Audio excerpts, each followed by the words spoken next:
Audiobook do Evangelho segundo o Espiritismo.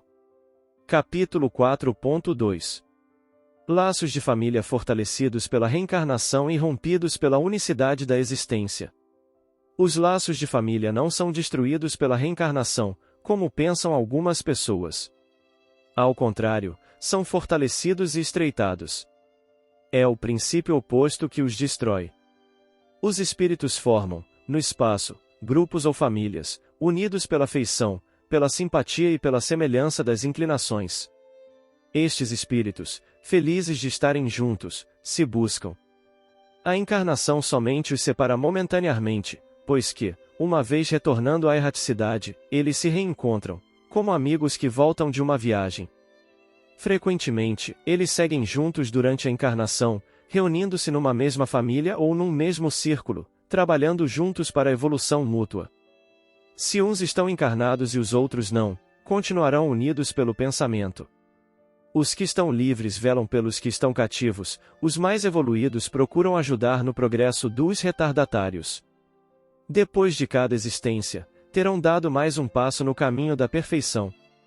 Cada vez menos apegados à matéria, seu afeto é mais vivo, por isso mesmo mais puro e não é mais perturbado pelo egoísmo nem obscurecido pelas sombras da paixão.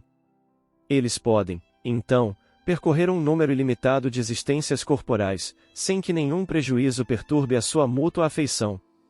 Entenda-se bem que se trata da afeição real de alma para alma, a única que sobrevive à destruição do corpo, pois os seres que se unem na Terra apenas pela atração física não têm nenhum motivo de se procurar no mundo dos espíritos. Apenas as afeições espirituais são duráveis. As afeições carnais extinguem-se com a causa que as originou. Ora, essa causa não existe no mundo dos espíritos, enquanto que a alma existe sempre. Quanto às pessoas unidas apenas pelos interesses, nada significam umas às outras, a morte as separa na terra e no céu, a união e a afeição existente entre parentes são um indício da simpatia anterior que os aproximou. Por isso, disse de uma pessoa cujo caráter, gostos e inclinações não têm nenhuma semelhança com as de seus familiares, que ela não pertence à família. Dizendo isso, anuncia-se uma grande verdade na qual não se acredita, e Deus permite essas encarnações de espíritos antipáticos ou estranhos nas famílias, com o duplo objetivo de servir de provas para uns e de meio de evolução para outros. Os maus se aperfeiçoam pouco a pouco, em contato com os bons e com os cuidados que deles recebem. Seu caráter se abranda, seus costumes se apuram, as antipatias desaparecem. É assim que se estabelece a fusão entre as diferentes categorias de espíritos, como se faz na Terra entre as raças e os povos. O receio do aumento indefinido da parentela, em consequência da reencarnação, é uma crença egoísta, provando que não se possui uma capacidade de amor tão ampla, para abranger um grande número de pessoas. Um pai que tem muitos filhos os amaria menos do que se tivesse apenas um? Mas que os egoístas se tranquilizem, pois esse medo não tem fundamento. Mesmo que um homem tenha tido 10 encarnações, não significa que ele encontrará no mundo dos espíritos 10 mães, 10 pais, 10 esposas e um número proporcional de filhos e de novos parentes. Ele sempre encontrará os mesmos objetos de sua afeição, que lhe estiveram ligados na Terra por diversas maneiras e talvez pelas mesmas maneiras. Vejamos agora as consequências da doutrina antirreencarnacionista. Essa doutrina anula, necessariamente, a preexistência da alma. Se as almas tivessem sido criadas ao mesmo tempo que os corpos, não existiria entre elas nenhum laço anterior. Seriam, pois, completamente estranhas umas às outras.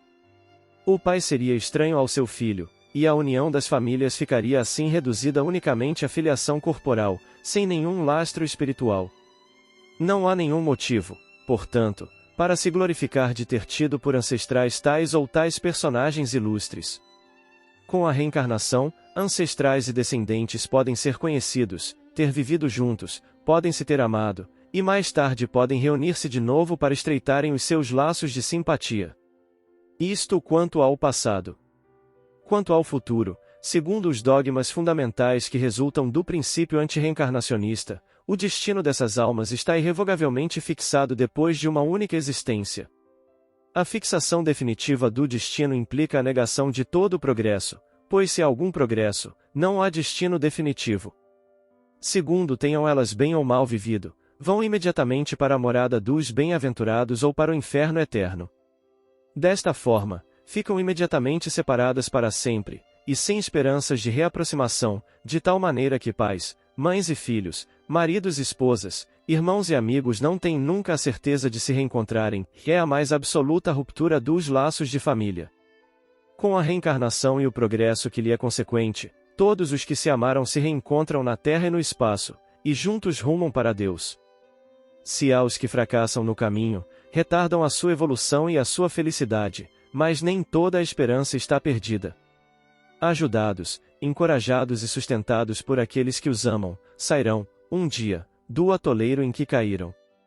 Com a reencarnação, enfim, há perpétua solidariedade entre os encarnados e os desencarnados, do que resulta o estreitamento dos laços de afeição.